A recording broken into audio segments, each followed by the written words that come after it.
Make a glow-in-the-dark resin lighter case with me. First of all, here's what you're gonna need. You're going to need your mold for the lighter case or whatever mold you happen to be using.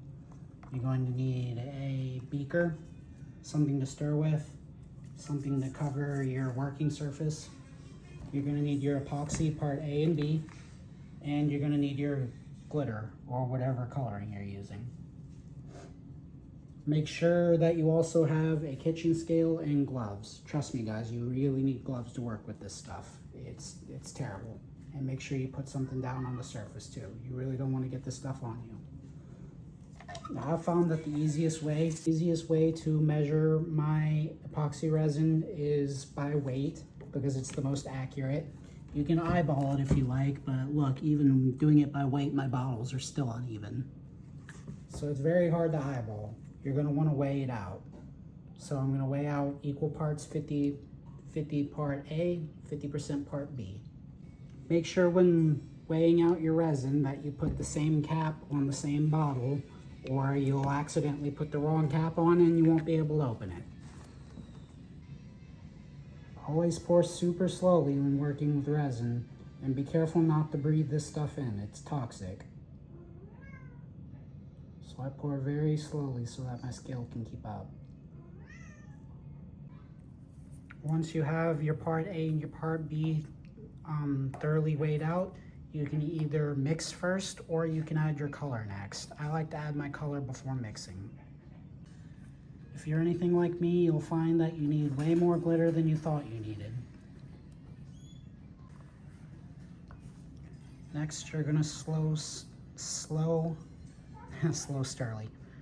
slowly for 3 full minutes.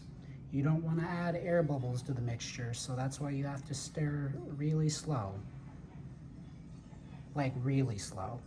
And go back and forth, do figure eights, don't stir the same way every time, and make sure you scrape the sides of the container as well. Do this for at least 3 minutes.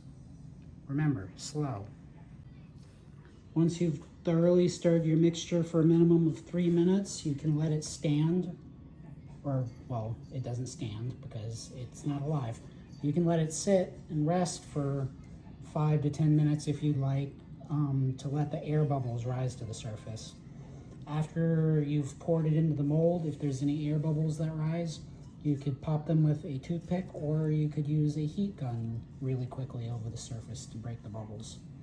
So the last step now is just to fill the mold now that the resin has time to set. When filling your mold, sorry for the focus, when filling your mold, make sure to pour slowly, because this is a very thick liquid.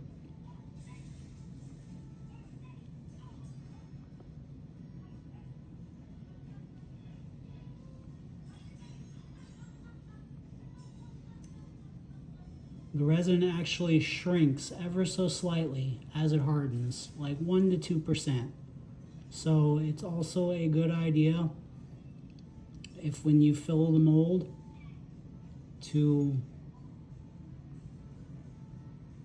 overfill it just ever so slightly,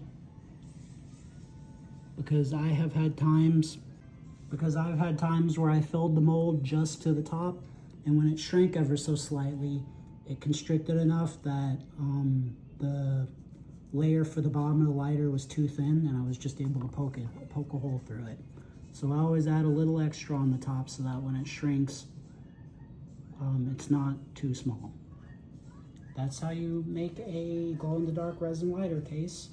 This will need to cure for about 24 hours, and then check back tomorrow and it'll be ready to go.